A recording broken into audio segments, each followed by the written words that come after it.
A los 0 del 5 de marzo de 1945, el fusilero Banbach de Gurong se escondía en la espesa jungla cerca de la colina Snowden East, mientras el fuego Japón atravesaba el bambú que se cernía sobre el su sección.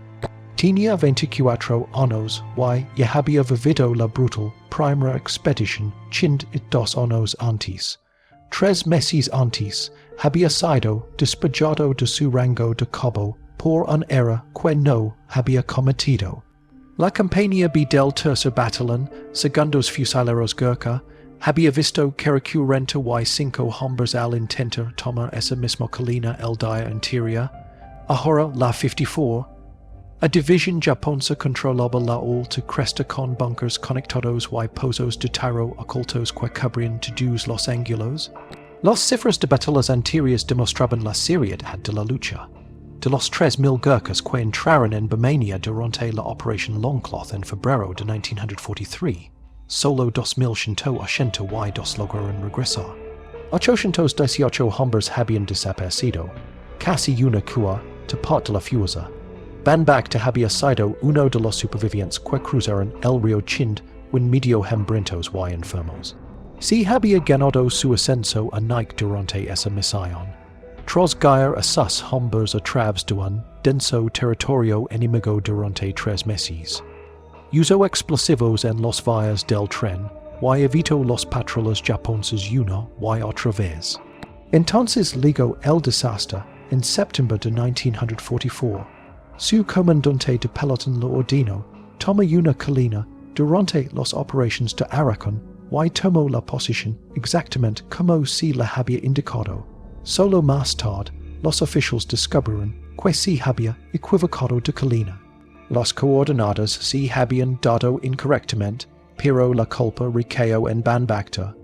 Fue reducido a fusilero y trasladado a la compañía B avergonzado. Ahora estaba de nuevo en Birmania, de nuevo en la implacable selva. La 25. A división india necesitaba a los Gurkhas para despejar Snowden East para que la 82. A división de África Occidental pudiera trasladar a sus heridos a través del Paso Dawn.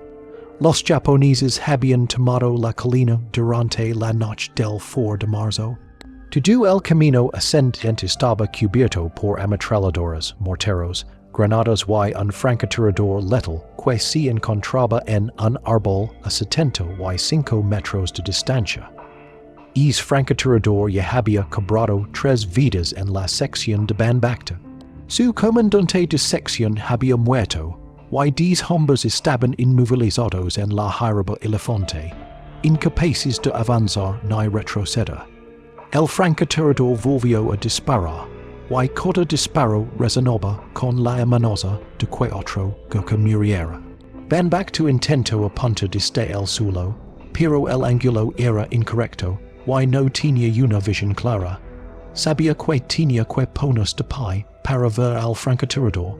Ponerse de pie significaba exponerse al francotirador, al búnker de ametralladoras en la cresta, y a los 4 trincheras que podía ver en la ladera.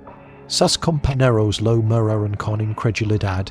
Todos habían visto lo que les sucedía a los hombres que se colocaban en la línea de fuego. El 14º ejército avanzaba hacia Mandalay, pero el avance costó una terrible cantidad de sangre. Cada colina y cada cresta se pagaba con bajas. La 54. A división japonesa había fortificado Snowden East con la misma feria disciplina que había mostrado en Imphal y Kohima. Banbach revisó su fusil Lee Enfield. Tenía algunas granadas. Su kukri colgaba a su costado. Una espada curva temida por todo soldado japonés que había luchado contra los Gurkhas.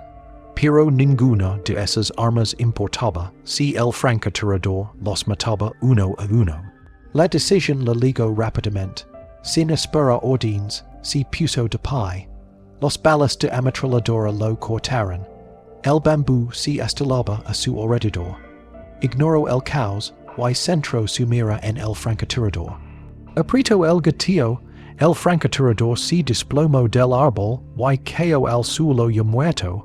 Con el francotirador desaparecido, la sección se movió de nuevo, subiendo la pendiente. Pero a 20 metros de la cima, los japoneses abrieron fuego con todas sus fuerzas. Los Gurkhas cayeron al suelo. Banbak sintió la misma presión en el pecho. Si esperaba otro hombre moriría. Agarró dos granadas y cargó contra la trinchera más cercana. Los dos soldados japoneses que estaban dentro no tuvieron tiempo de reaccionar. Los granadas los remataron al instante. Banbak corrió directo a la siguiente posición. Esta vez usó su bayoneta, a corta distancia, rápido, violento. Otro soldado japonés murió en segundos. Dos trincheras más seguían disparando contra su sección. Banbak atacó ambas por su cuenta, primero con granadas, luego con su bayoneta. No se detuvo. La ametralladora del búnker en el extremo norte de la cresta la disparaba constantemente. Cada ráfaga debería haberlo matado, pero ninguna lo alcanzó. Despachó cuatro trincheras una tras otra y siguió avanzando, pero el búnker aún controlaba la colina, inmovilizó no solo a su sección, sino también a otro pelotón Gurkha que avanzaba desde el este. Por quinta vez esa manona, Banbak cargó solo hacia una muerte segura. El búnker estaba reforzado con hormigón y construido en la colina. Subió al tejado y arrojó dentro dos granadas de humo del Numa o 77. Y que sus granadas de fragmentación habían desaparecido. Un humo espeso y asfixiante llenó el búnker. Dos soldados japoneses salieron tambaleando, tosiendo y ciegos. Su cocri impactó dos veces y ambos cayeron. Pero el ametrallador que estaba dentro seguía vivo y seguía disparando. Banbak se arrastró por la ranura del búnker hacia el estrecho espacio lleno de un humo tan denso que apenas podía respirar. El artillero estaba a solo unos metros de distancia con la ametralladora tipo 92 en sus manos. Banbak alargó la mano para coger su cocri, pero no había suficiente espacio para blandirlo. Su mano tocó una pesada roca en el suelo del búnker. La agarró y golpeó una vez, luego otra. El artillero se detuvo. La ametralladora finalmente enmudeció. Snowden East ahora pertenecía a los Gurkhas. Banbak empujó el arma capturada hacia la rendija y gritó le mando al artillero Bren más cercano y a dos fusileros. La colina había sido tomada, pero la batalla estaba lejos de terminar. El artillero Bren y los dos fusileros subieron la colina a toda prisa en cuanto Banbak los lomo y juntos entraron en el búnker capturado, que aún olía a humo y muerte. La ametralladora tipo 92 estaba caliente al tacto y completamente cargada. Los japoneses la habían mantenido en buen estado y ahora pertenecía a los Gurkhas. Banbak posicionó al artillero Bren para cubrir la ladera norte, donde la espesa jungla ocultaba cualquier movimiento. Los fusileros tomaron posiciones en los flancos, vigilando ambos lados de la cresta. La mayor parte de la campaña había despejado su zona asignada, pero el combate no había terminado. Los soldados enemigos, que habían sido expulsados de la cresta, se regrupaban bajo la ladera norte. Banbak podía ver sus voces a través del humo que se disipaba. Botas moviéndose sobre la tierra, oficiales gritando en voz alta, metal tintineando mientras preparaban su equipo. Se estaban preparando para un contraataque. Esta era la respuesta japonesa estándar. Contraatacar de inmediato mientras los atacantes aún se reorganizaban. Los Gurkhas tenían poco tiempo. Quizás 5 minutos antes del asalto. El contraataque se produjo en una olada brutal. La infantería japonesa arremetió contra la ladera con bayonetas caladas y granadas en la mano. La ametralladora Bren desato su fuego. El tipo 92 capturado si unió.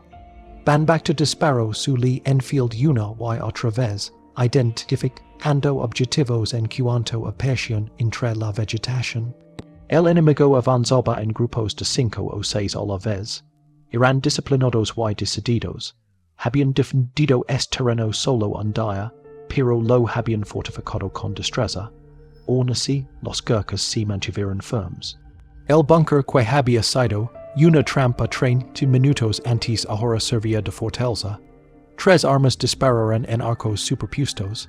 Todo soldado japonés que intentó cruzar la ladera se topó con fuego concentrado.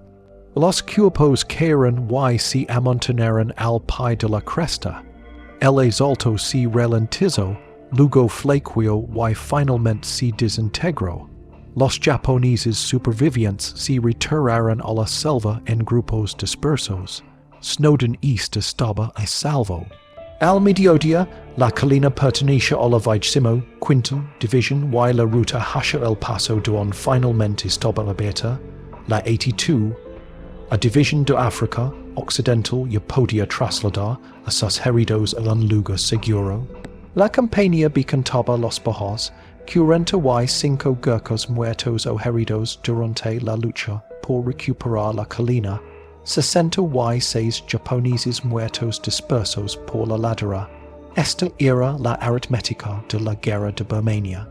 Donar sangre y ganar terreno, mantener la posición, avanzar cuando se lo ordenara.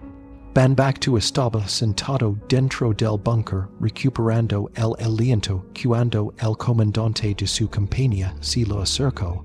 El oficial examinó al ametrallador muerto. Miró la roca aún manchada en el suelo. Notó el cacri de Banbactu colgado, limpió y sin usar.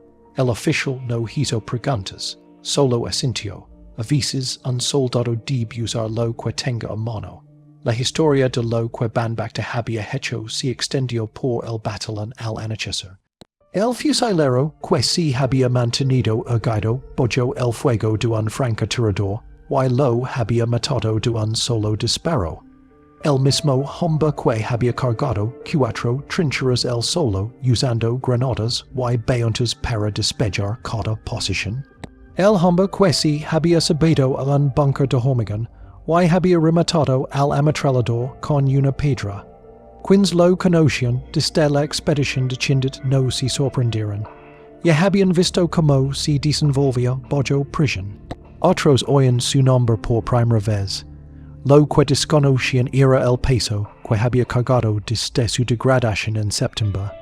La culpa injusta, el traslado, la certeza de haber obedecido órdenes y aún así haber sido castigado. Lo había quemado por dentro durante meses, aunque hablaba poco de ello. En Snowden East no había actuado para obtener reconocimiento. Había actuado para mantener viva a su sección. Sin embargo, a través del fuego y el caos, algo cambió en su interior. La vergüenza de la degradación ya no tenía mucho poder. Los hombres que lo habían visto subir la colina a toda prisa ahora conocían su valía. El cacri era el símbolo de los Gurkhas. Una joya curva de 40 y 5 centímetros, lo suficientemente afilada como para decapitar a un hombre de un solo golpe. A los oficiales británicos les encantaba compartir historias sobre las joyas de los Gurkhas. Los soldados japoneses les tenían un profundo miedo.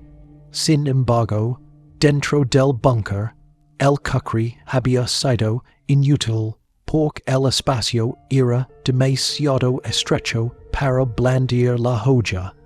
La roca había funcionado mejor. La noche cayó sobre Snowden East y los Gurkhas se atrincheraron. Extendieron el amber y colocaron centinelas a lo largo de la cresta. La 54, a división japonesa aún se echaba en la selva. La guerra de Birmania se había inclinado a favor de los aliados, pero no había terminado. El 14, o ejército del general Slim avanzaba hacia Rangoon y cada división tenía su parte. La 25, A división necesitaba mantener su posición en Arakan para inmovilizar al enemigo mientras el asalto principal avanzaba hacia el sur. Benbacta limpió su fusil lentamente dentro del búnker que había tomado el mismo día. La adrenalina lo había abandonado horas antes y ahora solo le quedaba el agotamiento. Sentía las extremidades pesadas. La zambaba la cabeza por el fragor de la batalla. Había matado al menos a 9 hombres, quizás más. El combate distribuyaba cada detalle. Lo que importaba era que la colina estaba segura y su sección con vida. La pregunta que se susurraba en la campaña era simple. ¿Cómo había logrado un solo fusilero cruzar terreno abierto bajo el fuego incesante de los ametralladores y sobrevivir? ¿Por ninguna bola lo había alcanzado? ¿Por ninguna granada lo había encontrado? Benbacta no tenía una respuesta real. Quizás la suerte, quizás el momento oportuno, quizás el artillero follow por centímetros, quizás algo más allá de la razón humana lo había protegido. Solo sabía que había hecho lo que debía hacer, pero la guerra no había terminado con el fusilero Benbacta Gurong. El 5 de marzo fue solo un día en una larga campana. Seguirían más, el tercer batallón, segundos fusileros Gurkha, tenía una orgullosa historia que se remontaba al año 1815. Habían obtenido honores en Bharatpur en 1826. Habían servido en el motín indio y luchado en el frente occidental durante la Primera Guerra Mundial. Ahora luchaban en Birmania como parte de la media fuerza británica. India jamás reunida en el sudeste asiático. Más de medio millón de hombres lucharon en estas selvas contra un enemigo que había tomado Malaya, Singapur y la mayor parte de Birmania en 6 meses en 1942. Benbacta se había unido en 1942 a los 18 años. Provenía de Falpu, una pequeña aldea en el distrito de Gorkha, en Nepal. El terreno era escarpado, el suelo pobre. La mayoría de los jóvenes se unían al ejército o regresaban a los terrazas que sus padres y abuelos habían cultivado. Benbacta eligió el ejército, lo que hizo en Snowdon East algún día sería conocido en todo el regimiento y mucho más allá.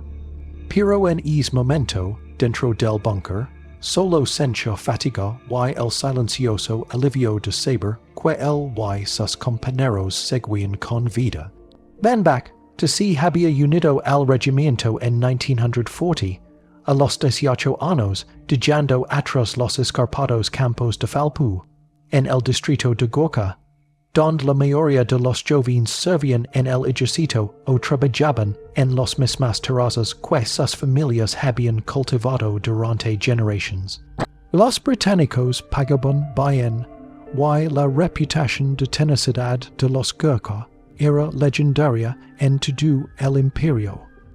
El entrenamiento en el depósito de la India duraba 4 meses y era implacable.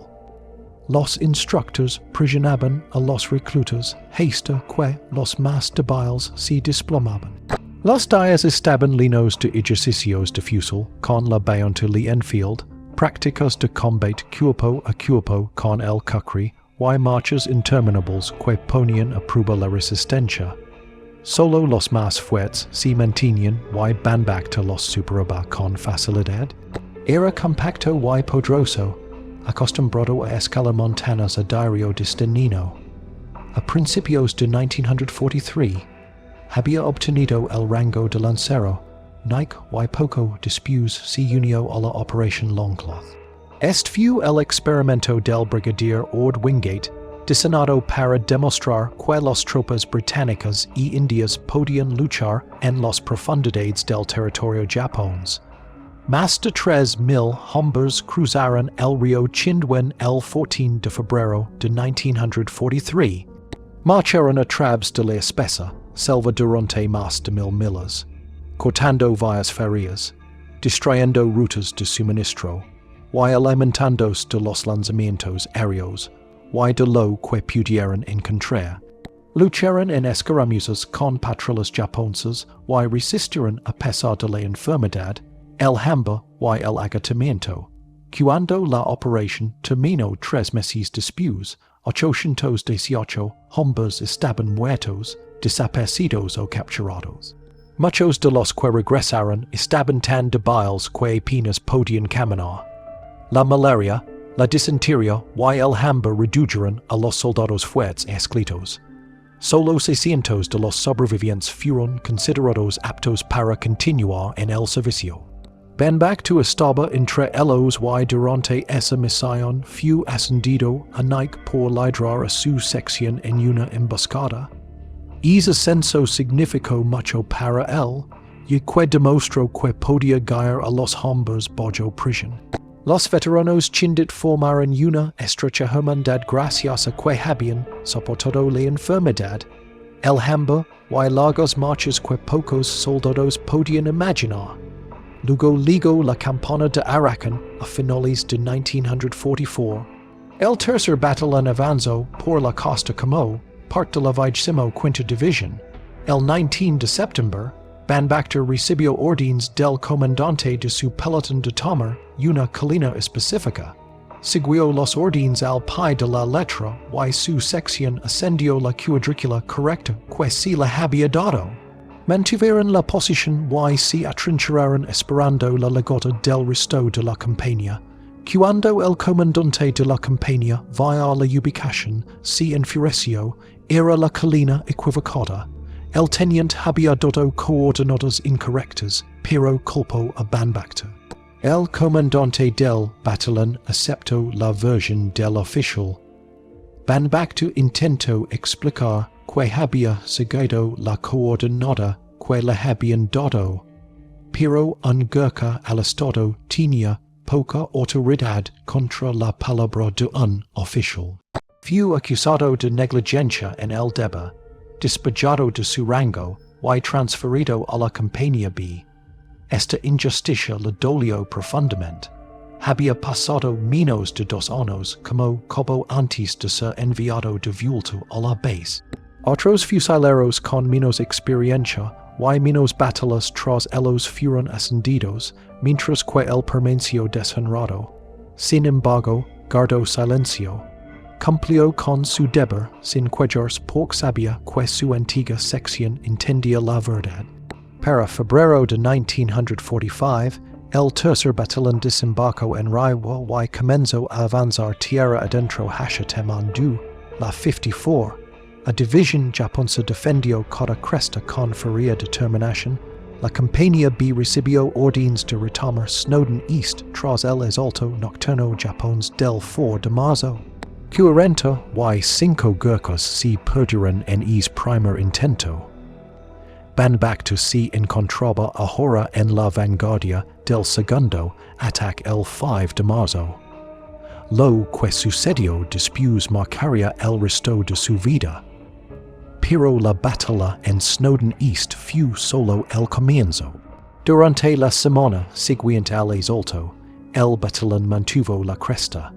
Los patrullas japoneses los pusieron a prueba cada noche con fuego de francotiradores, morteros, pequeños ataques y movimientos de sondeo para encontrar puntos débiles. Ninguno tuvo éxito. Los Gurkhas habían luchado de más, yado por la colina como para renderla de nuevo. Fortalecieron cada búnker y cavaron trincheras más profundas.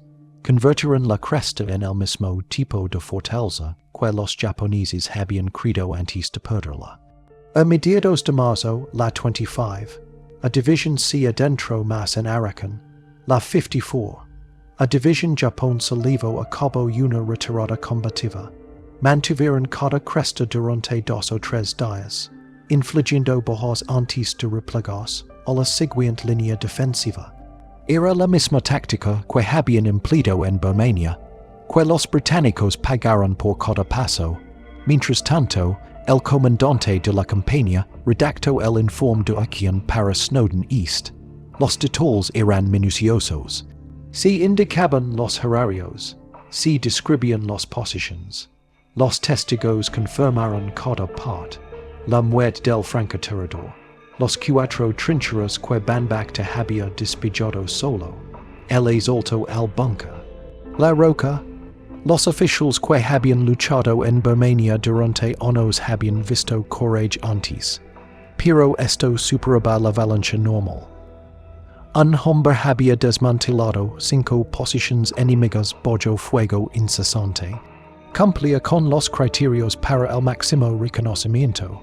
La recomendación ascendió por la cadena de mando. Batallón, brigada, división, cada oficial le aprobó y la remitió. Para abrir la documentación ligó al comando de la India.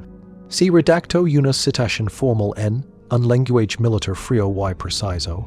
Cada a quien se registró sin emoción. El fusilero Banbach de Gurong había demostrado una valencia excepcional y un desprecio absoluto por su propia seguridad. Sus asaltos en solitario habían sido decisivos para conquistar el objetivo. La medalla para la que se le recomendaba era la Cruz Victoria, creada en 156, por la Reina Victoria, era el máximo galardón al valor en el Imperio Británico.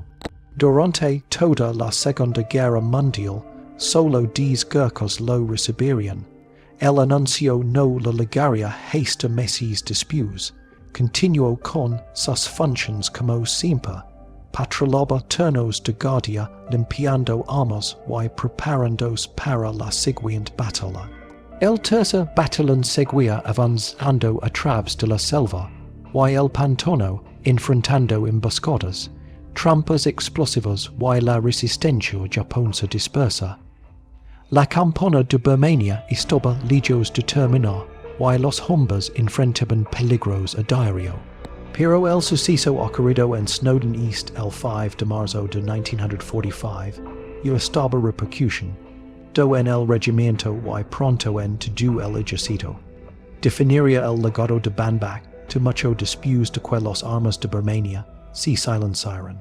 La Cruz Victoria fue creada en el año 1856 por la Reina Victoria y fundida en bronce, supuestamente procede de antiguos canones rusos recuperados durante la Guerra de Crimea.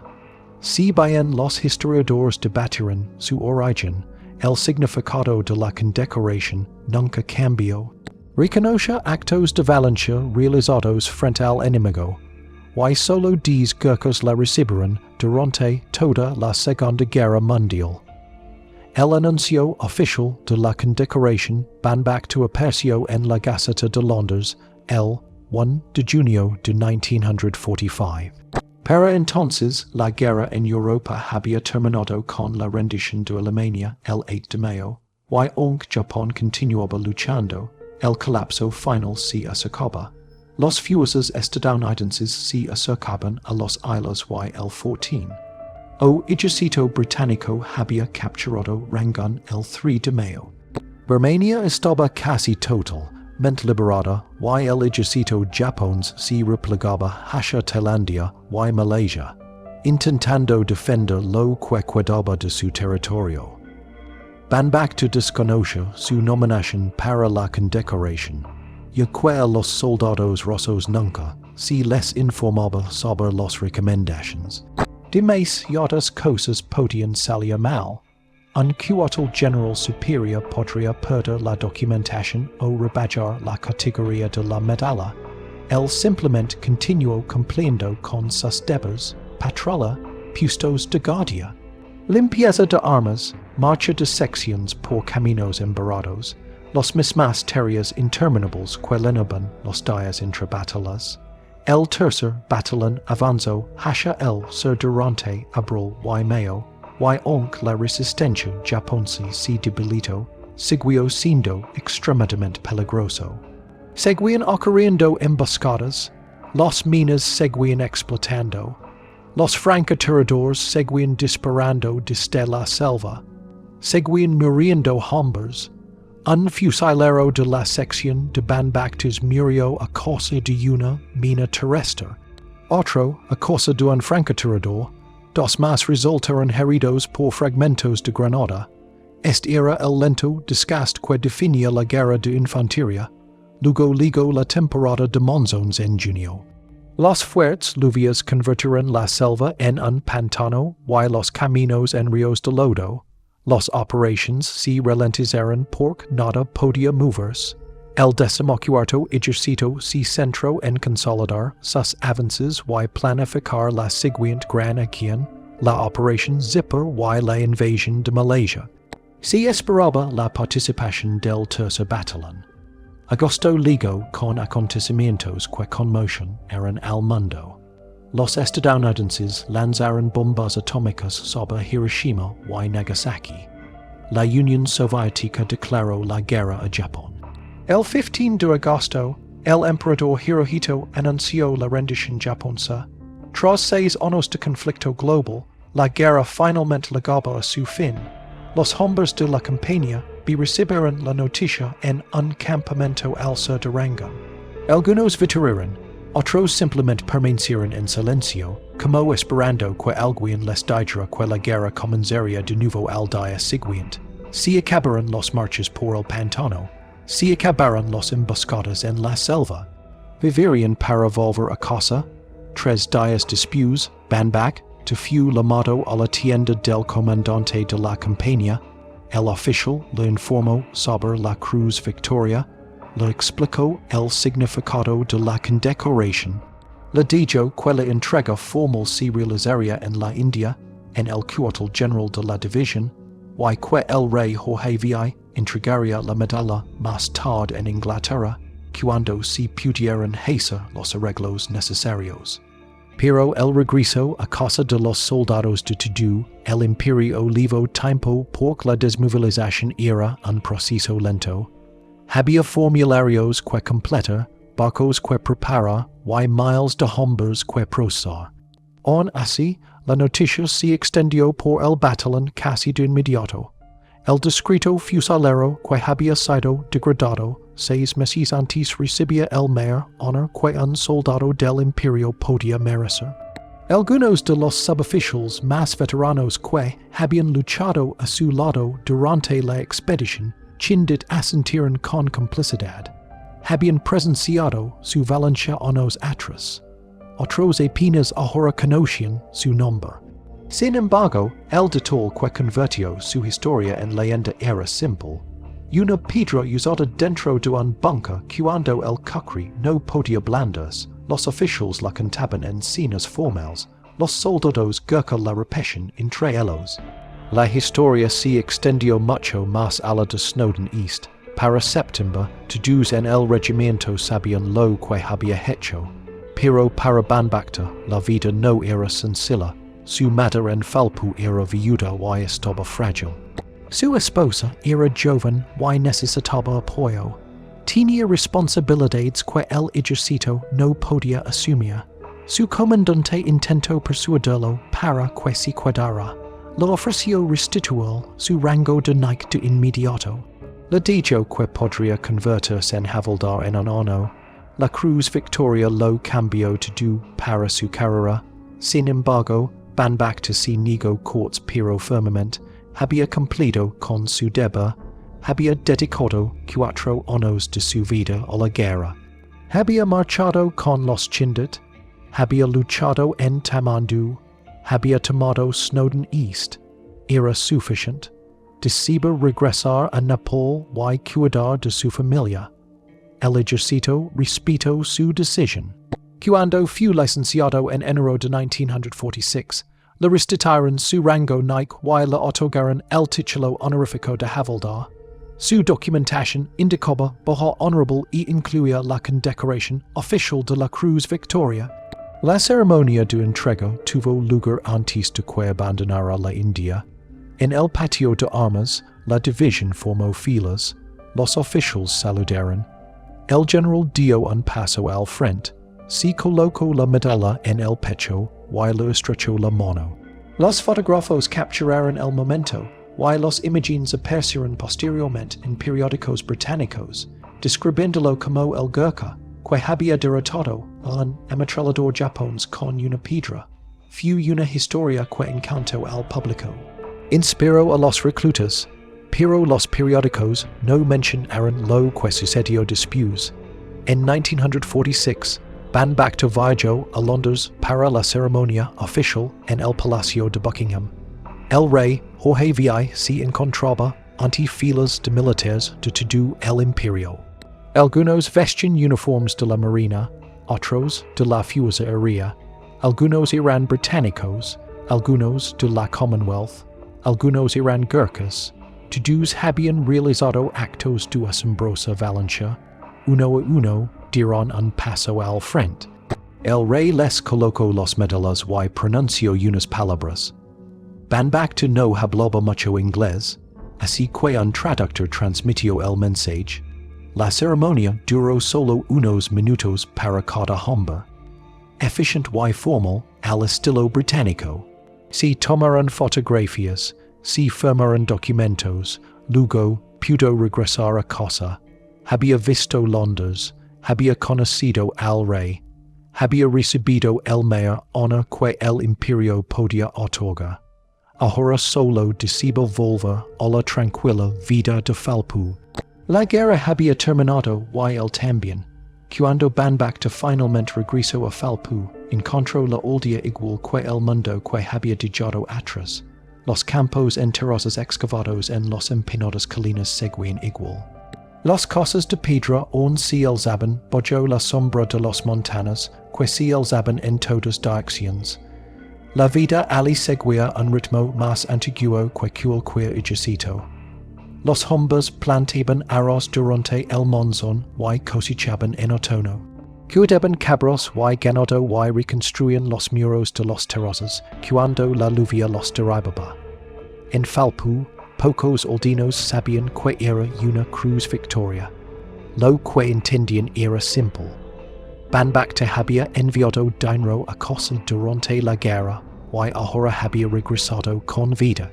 Eso era lo único que importaba.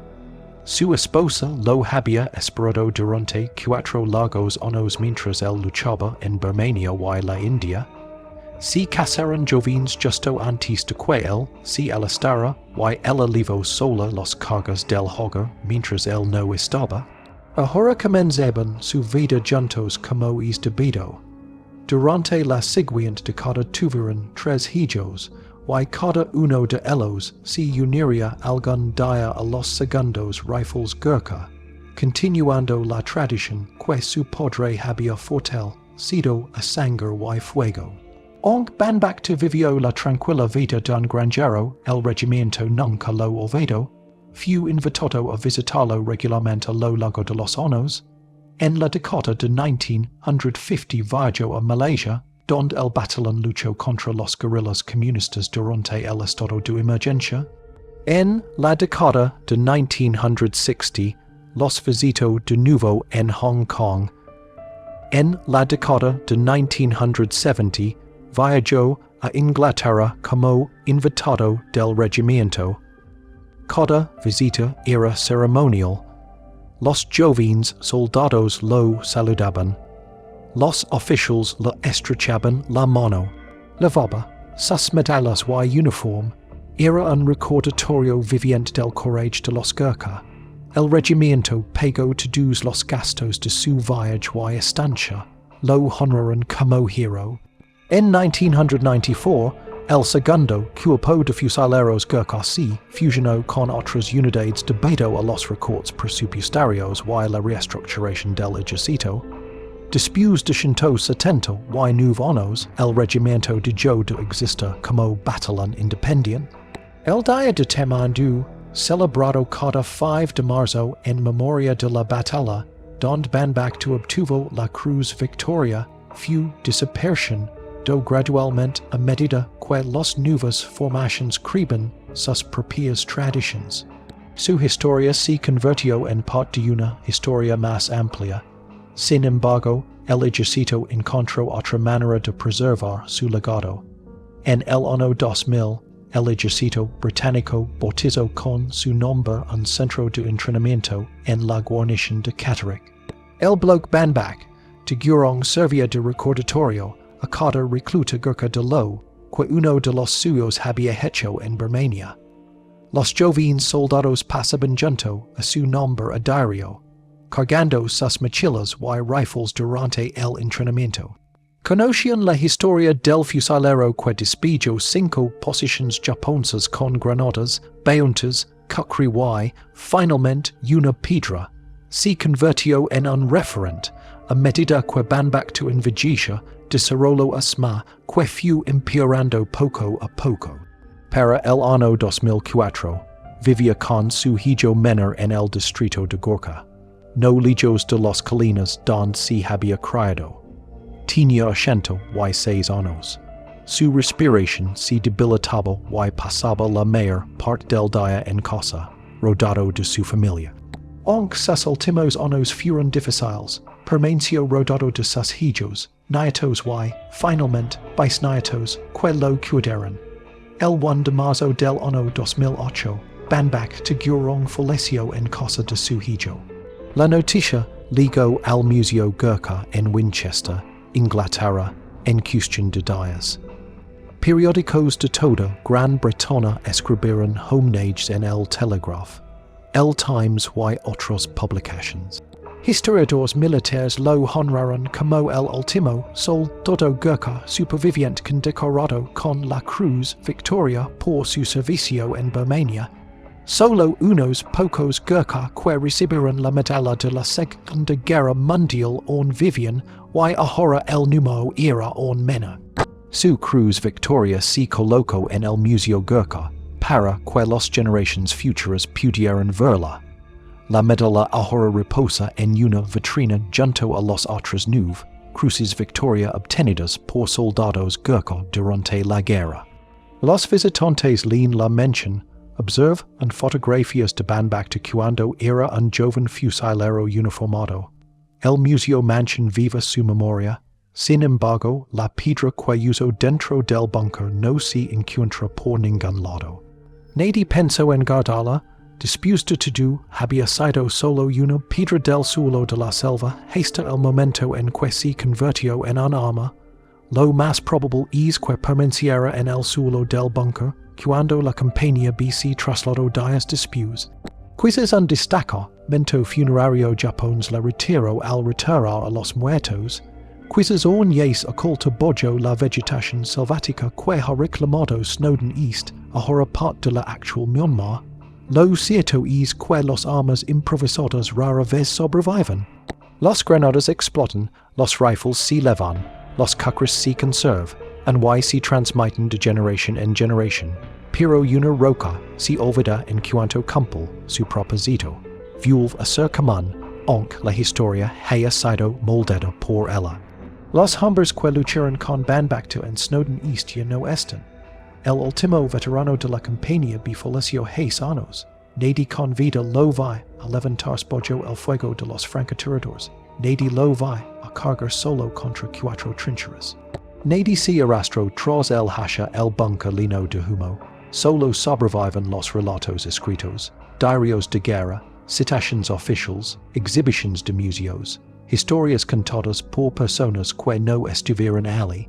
Pero lo que esos registros no pudieron capturar es el peso de una sola decisión tomada en menos de un segundo. Banbacto se puso de pie para enfrentarse al francotirador mientras los balas le silbaban en la cabeza. En ese momento, todo su instinto le decía que se quedara en el suelo, pero el entrenamiento y el deber le decían que actuara. La mayoría de los soldados se quedan paralizados en ese instante. Algunos corren. Algunos se levantan y avanzan. Banbacto eligió moverse. No actuó por falta de miedo. Actuó porque quedarse quieto significaba que otro hombre de su sección moriría. La matemática era simple. Una vida para muchos. Él eligió arriesgar la suya. Los historiadores intentan explicar el coraje estudiando patrones de entrenamiento de liderazgo y condiciones del campo de batalla, pero momentos como estos escapan al análisis. Ningún cálculo puede predecir que soldado correrá hacia el peligro en lugar de alejarse de él. La campana de Birmania produjo innumerables historias de este tipo. hombres enfrentando probabilidades imposibles. Hombres luchando en espacios cerrados con bayonets, granadas y manos desnudas, hombres que sobrevivieron por poco, van back to few uno de ellos, no se puede medir por que sobrevivió cuando tantos a su alrededor no lo hicieron. Algunos lo llaman suerte, algunos lo llaman destino, algunos lo llaman protección divina. Cualquiera sea la razón, el resultado es el mismo. Vivió lo suficiente para regresar a casa, y envejece rodado de su familia. Su historia perdura porque sus acciones en Snowden East demostraron lo que un hombre puede lograr cuando todo depende de él. La leyenda de Banbak de Gurong creció dentro del regimiento Gurkha porque coincidía con todo lo que se les había contado a los soldados sobre su propia herencia, pero la verdadera historia era mucho más sólida. Los periódicos y los oficiales solían retratar a los Gurkhas como guerreros natos de las colinas de Nepal, que se lanzaban a la batalla sin miedo. Hablaban del Kukri como si tuviera una fuerza mágica. Los llamaban luchadores primitivos que destacaban en el combate cuerpo a cuerpo. Sin embargo, la verdad era que los Gurkhas eran profesionales entrenados al más alto nivel. Su eficiencia no provenía del mito, sino de la disciplina y la resistencia. Aun así, la historia de Banbak usando una roca dentro de un bunker cultivó la imaginación porque encajaba con la idea romántica del intrépido Gurkha derrotando a un ejército moderno con las sencillas de antaño. Pero la roca no era un símbolo de tradición. Era una decisión práctica nacida de las limitaciones del momento. Dentro de esa estrecha habitación de hormigón, densa de humo blanco, no había espacio para blandir un kukri. Apenas había espacio suficiente para respirar.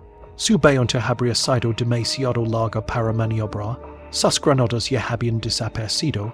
La roca era lo único que podía alcanzar y, como funcionaba, la gente luego contaba la historia como si hubiera sido el destino. Sin embargo, cualquier soldado atrapado en esa situación habría usado cualquier objeto a mano. La guerra en Birmania a menudo obligaba a los hombres a brutales combates cuerpo a cuerpo. La selva se tragaba las líneas de visión.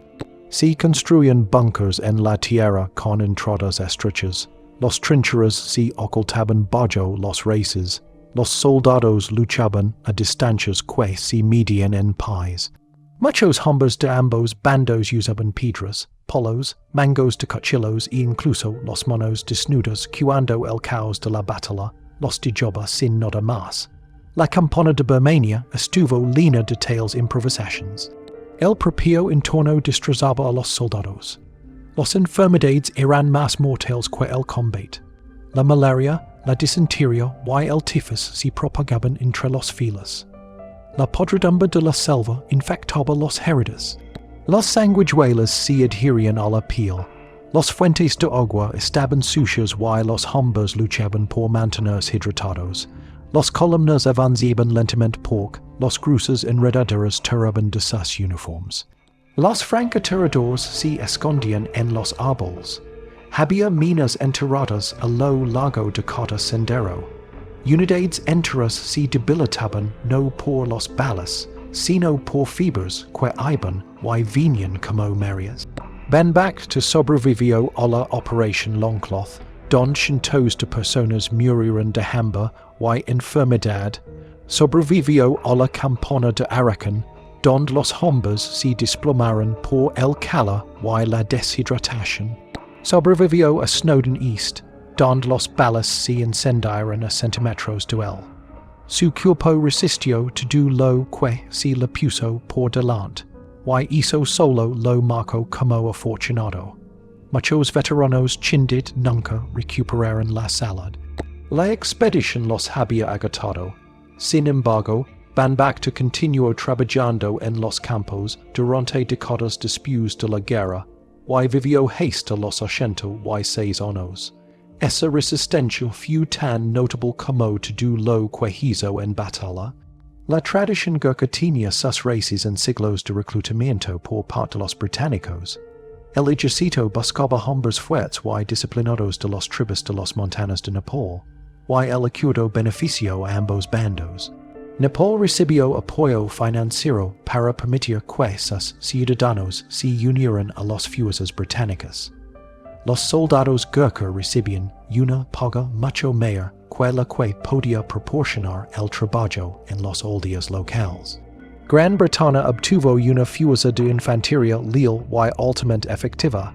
Los Gurkhas sirvieron en todo el imperio, India, Malaysia, Hong Kong, Chipre, las Malvinas y otras regiones. Siempre que los británicos necesitaban tropas que mantuvieran la línea en condiciones difíciles, recurrían a los Gurkhas. Banbacta transmitió este legado a sus hijos, quienes sirvieron en el segundo regimiento de rifles Gurkha. Continuaron con la misma disciplina y tradición, aunque ninguno enfrentó batallas como la campaña de Birmania. Sirvieron con honor y regresaron a casa sanos y salvos. Uno de sus nietos se convirtió posteriormente en capitán de los rifles reales de Gurkha, demostrando que la línea familiar seguía manteniendo el estandarte que su padre y su abuelo habían establecido. En el año 2000, el capitán Beauty Gurung visitó el Museo Gurkha y vi, a por primera vez la cruz Victoria de su abuelo. La medalla había sido donada tras la muerte de Banbacta para que pudiera preservarse para la historia. El personal del museo organizó una visita privada. Se tomaron fotografías para honrar el momento. Era un símbolo poderoso porque la medalla representaba no solo el coraje de Banbacta, sino también las dificultades que soportaron todos los Gurkha que habían luchado en Birmania.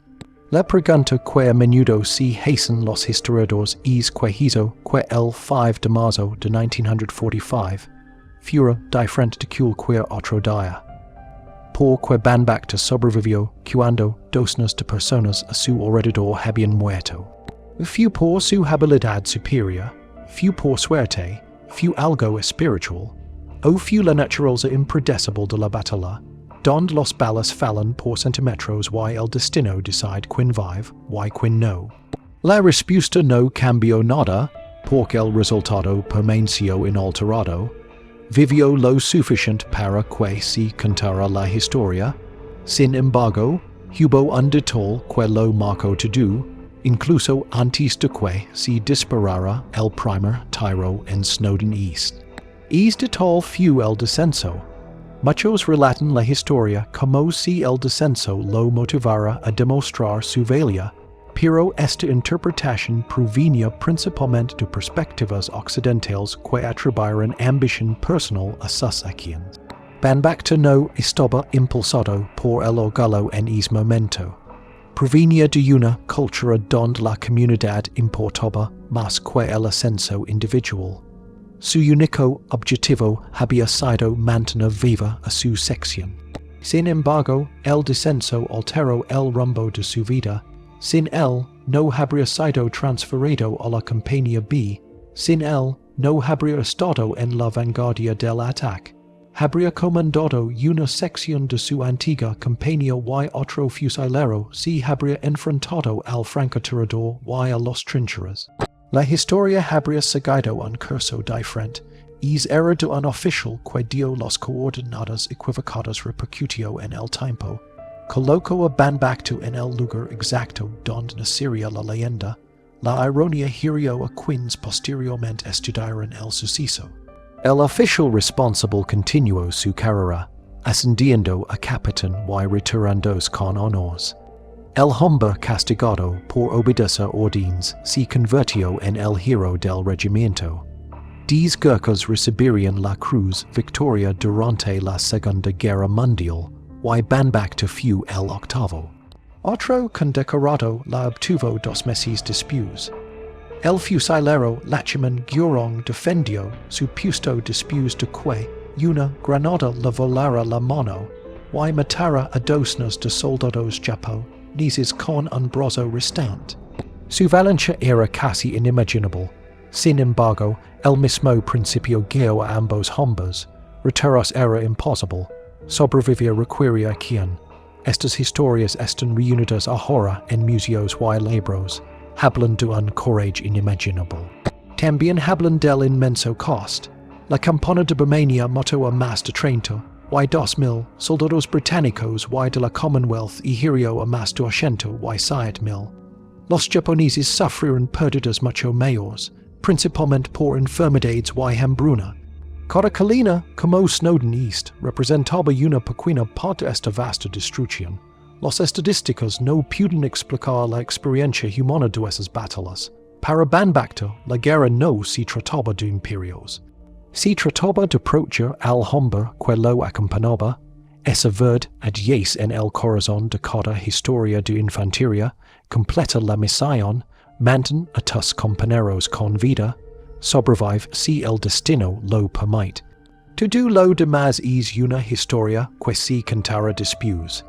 El descenso que Banbacta había sufrido desde la campana de Arakan seguía siendo una sombra tras todo lo que logró el 5 de marzo. Y muchos historiadores afirmaron posteriormente que esta humiliación impulsó su determinación en Snowden East. Sin embargo, esta idea no comprendía el mundo del que provenía, y que Banbacta no buscaba la gloria personal ni se atribuía esos cargos para reclamar estatus. Actuó por la vacilación significaba la muerte para quienes lo acompañaban. Aún así, la herida de aquella injusticia nunca desapareció. La estructura militar dependía de una estricta jerarquía. Los oficiales daban órdenes, los soldados los obedecían. Cuando se cometen errores, la culpa recaía sobre los demás. Esta era la naturaleza de los ejércitos de todo el mundo. El teniente que había dado las coordenadas equivocadas sobrevivió a la guerra sin consecuencias. Ascendió al rango de capitán y completó su servicio como si nada hubiera ocurrido. Su carrera nunca se vio afectada por el error que arruinó el rango de Banbacta. Ningún informe oficial cuestionó sus acciones porque el sistema protege a los oficiales. El descenso permaneció en el historial de Banbacta durante meses y lo persiguió a todas partes. Algunos hombres se habrían derrumbado bajo y peso, pero Banbacta aguantó en silencio. Se negó a cuestionar la decisión porque comprendía los límites de su voz dentro de la estructura militar. Esta aceptación silenciosa moldeó todo lo que vino después. Si hubiera permanecido en su campaña original como Nike, probablemente no habría estado en la sección de vanguardia durante el ataque a Snowden East. Otro soldado habría estado en esa posición. El francotirador habría apuntado a otro hombre. Alguien más se habría colado en ese búnker. La Cruz Victoria podría haber pertenecido a otra guerra o quizás no se habría ganado ninguna condecoración ese día. La historia dio un giro porque un teniente cometió un error y culpó al hombre equivocado. Ese momento marcó el camino para todo lo que siguió. 10 guerras recibieron la Cruz Victoria durante la Segunda Guerra Mundial y Banbacta fue el octavo. Cada historia revelaba un nuevo ejemplo de valencia inimaginable. Una de las más asombrosas fue la del fusilero Lachman Gurong solo 2 meses después de Snowden East. Luchó en un pequeño puesto avance, odo donde una granada lanza, odo por el enemigo que junto a él. La recogió y la arrojó hacia atrás. Explotó, le arrancó partes de la mano y lo cegó de un ojo. Continuó disparando con la mano que le quedaba, incluso mientras la sangre llenaba la trinchera.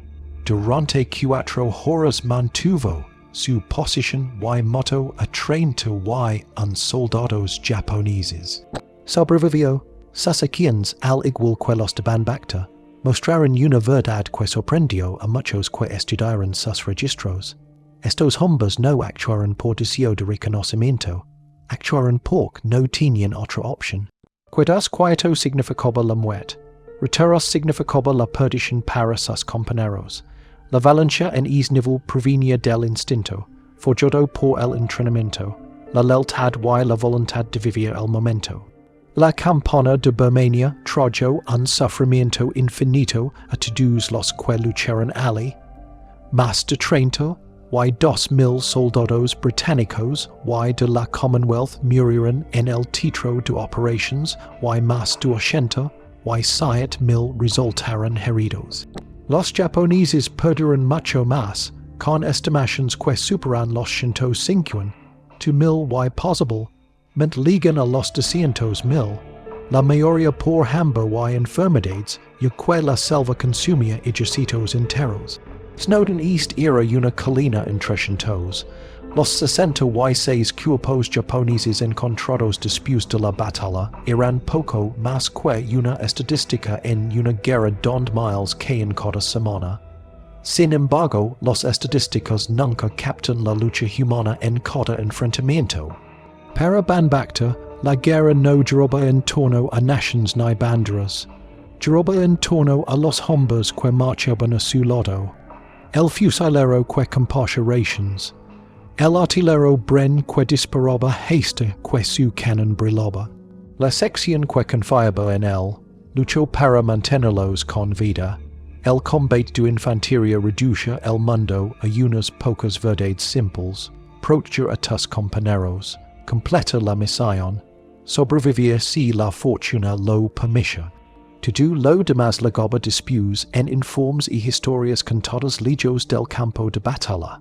El diario de guerra oficial del 5 de marzo reduce toda la lucha al un panado de líneas. La campaña via tocó a los 900. Si encontró una fuerte resistencia, objetivo tomado al mediodía, 45 bajos amigas, si estima que 66 enemigos murieron, el diario no mencionaba a Banbacta, ni el bunker, ni la roca.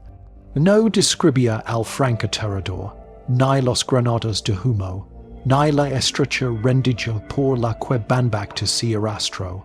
Registraba los acontecimientos en el frío lenguaje de los informes militares. La historia humana sobrevivió solo gracias a los testimonios de los testigos y la recomendación de la Cruz Victoria. Los instructores militares modernos a veces estudian Snowden East al enseñar tácticas de infantería porque el problema era evidente. Una posición fortificada con campos de fuego entrelazados inmovilizaba a la fuerza atacante. La respuesta táctica era suprimir al enemigo y maniobrar para eliminar los puntos fuertes. Sin embargo, esa mañana, el plan no se desarrolló como estaba previsto. El humo se disipó demasiado rápido. El terreno limitaba el movimiento. La comunicación era difícil. En estas condiciones, el éxito a menudo dependía de que un solo soldado actuara sin esperar órdenes. Banbacta se convirtió en soldado. No dependía de la coordinación de fuego y movimiento. Simplemente cargo posición tras posición porque desquieto significaba una derrota segura. Los defensores japoneses eran experimentados y habían construido su bunker con precisión. Habían creado arcos de fuego superpuestos y planeaban matar a cualquier atacante que llegara a la cresta. Lo habían hecho todo correctamente. Perdieron porque un fusilero se negó a detenerse. Esa determinación es imposible de enseñar. Surge solo en el caos de la batalla, donde la supervivencia se convierte en una decisión de instante a instante. Así, la historia vuelve a su núcleo, 5 de marzo de 1945, una colina selvática, un fusilero con un arma que no estaba destinada a serlo, el momento que marcó el resto de su vida. Sin embargo, el verdadero significado de ese momento se extendió más allá de Banbacta. Formó la memoria de cada recluta, que luego entró en las instalaciones de entrenamiento que llevaban su nombre. Formó el orgullo de su familia, Formo la comprensión de que el heroísmo a veces surge no de la fuerza ni del deseo, sino de la necesidad. Banbacta no eligió ser un hero. Eligió actuar cuando la quien era el único camino que quedaba. El mundo lo recordó porque sobrevivió, pero sobrevivió porque se negó a permitir que el destino decidiera las vidas de su sección. Esa verdad tenía más peso que cualquier medalla. Y resonaría mucho después del final de la guerra. Sección 8 para los reclutas Gurkha que pasaban frente al edificio de Catterick que llevaba el nombre de Banbacta. La historia de Snowden East se convirtió en algo más que un relato de guerra, pues era un recordatorio de lo que un hombre podía hacer cuando todo pendía de un hilo. Los historiadores que posteriormente estudiaron la campaña de Birmania consideraron sus acciones como uno de los muchos momentos que revelaron la brutal realidad del combate de infantería. Pero incluso ellos tuvieron dificultades para explicar por qué algunos hombres se alzaron en el instante decisivo mientras que otros no. El propio Banbacta nunca afirmó comprenderlo. Tras regresar a casa, vivió una vida tranquila durante más de 6 décadas. Cultivó sus campos, crió a sus hijos, reparó los muros de los terrazas después de los fuertes lluvias. Cuidó de su madre y guió a su familia por el ritmo constante de la vida aldea. La Cruz Victoria permaneció oculta la mayor parte del tiempo porque rara vez hablaba de la guerra. Como muchos veteranos, creía que no tenía mucho valor relatar los horrores que había sobrevivido. Lo que le importaba eran los vivos, no los recuerdos de los soldados muertos abandonados en las selvas de Birmania. Aun así, viajó al extremo, en varias ocasiones para asistir a ceremonias oficiales. En Inglaterra, se presentó ante un público que ansiaba ver a una leyenda viviente. En Hong Kong y Malaysia, los soldados lo trataban con profundo respeto. Cada viaje le exigía ponerse su viejo uniforme y las pesadas medallas que llevaba prendidas en el pecho. Estrechaba la mano de generales y dignatarios, aunque ninguno de estos honores le importaba tanto como la simple comodidad de caminar por sus campos natales en Falpu. La historia de Snowden East persistió porque contenía una verdad más grande que un solo campo de batalla. Revelaba que el coraje no provenía de la intrepidez, sino de la decisión de actuar, incluso cuando el miedo oprimía el corazón. Enfrentarse al fuego de francotiradores no era algo que un hombre hiciera por sentirse valiente. Era algo que hacía porque alguien detrás de él moriría, si no lo hacía.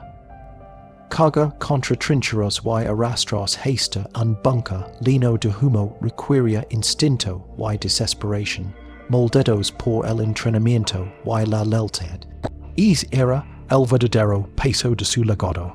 La Cruz Victoria reconoce el resultado, pero la decisión en sí misma le pertenece solo y solo a ese momento. La verdad de la guerra en Birmania era que miles de hombres se enfrentaron a decisiones similares. Algunos sobrevivieron, muchos no. Banbacta soportó años de enfermedad, hambre y agotamiento, pero aún así encontró la fuerza para actuar cuando más importaba. Su vida después de la guerra contrastó marcadamente con la violencia que había sobrevivido. Vivió para ver a sus hijos convertirse en hombres. Vivió para ver a sus nietos y bisnietos. Vivió para ver a Nepal cambiar y modernizarse mientras su aldea conservaba las antiguas costumbres.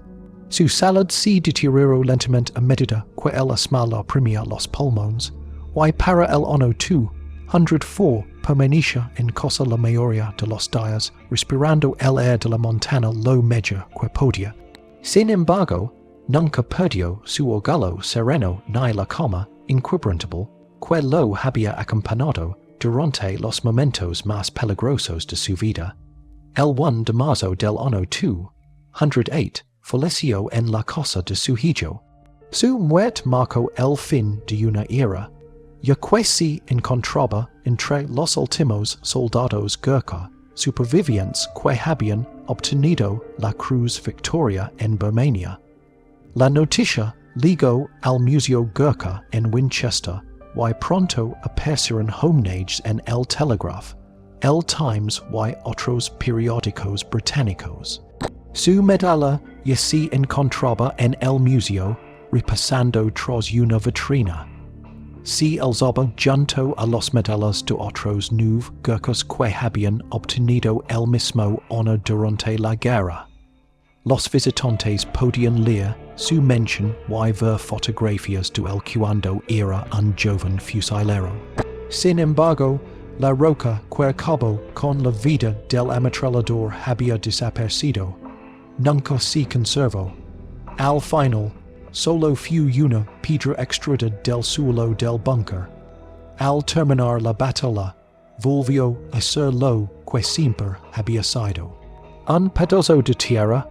Quizás fue peitado durante la limpieza, quizás aún es enterrado bajo décadas de vegetación selvática. Esta desaparición de la roca conllevaba una verdad simbólica. Las armas importaban menos que la decisión de usarlas. Un fusil podía encasquelarlas, un cucri no podía blandarse, una granada podía agatarse. Sin embargo, una simple piedra podía cambiar la historia cuando se colocaba en la mano correcta en el momento oportuno. Los hombres que presenciaron ese momento se habían ido y solo quedaban los relatos escritos, los diarios, los informes, la mención. Estos registros no podían capturar la sensación de esa mañana. No pudieron describir el miedo exacto en el pecho de Banbach, ni el sonido de las balas cortando el aire. No pudieron explicar por qué sobrevivió mientras otros caían, pero preservaron lo suficiente para que las generaciones futuras comprendieran la magnitud de su coraje. La historia perduró porque reveló una verdad universal. El heroísmo no es constante, no vive dentro de un hombre todo el tiempo, se revela solo una vez en la vida, cuando el momento lo exige. Banbach no vivió como un hero todos los días. Vivió como granjero, como esposo, como padre y como abuelo. Sin embargo, una mañana de marzo de 1945, actuó con una fuerza que cambió el curso de una batalla y grabó su nombre en la historia. Eso fue suficiente. Las medallas y las ceremonias fueron ecos lejanos comparados con la serena dignidad con la que vivió el resto de su vida. Al final, lo que más importó no fue el arma que usó ni el número de posiciones que despejó. Lo que importó fue que no se dio la vuelta cuando las vidas de su sección dependían de él. Dio un paso al frente una y otra vez, incluso cuando la supervivencia parecía imposible. Esta fue la lección que transmitieron a los reclutas que marcharon bajo su nombre. Este fue el significado preservado en el museo. El coraje no es la ausencia de miedo. El coraje es negarse a dejar que el miedo elige tu camino.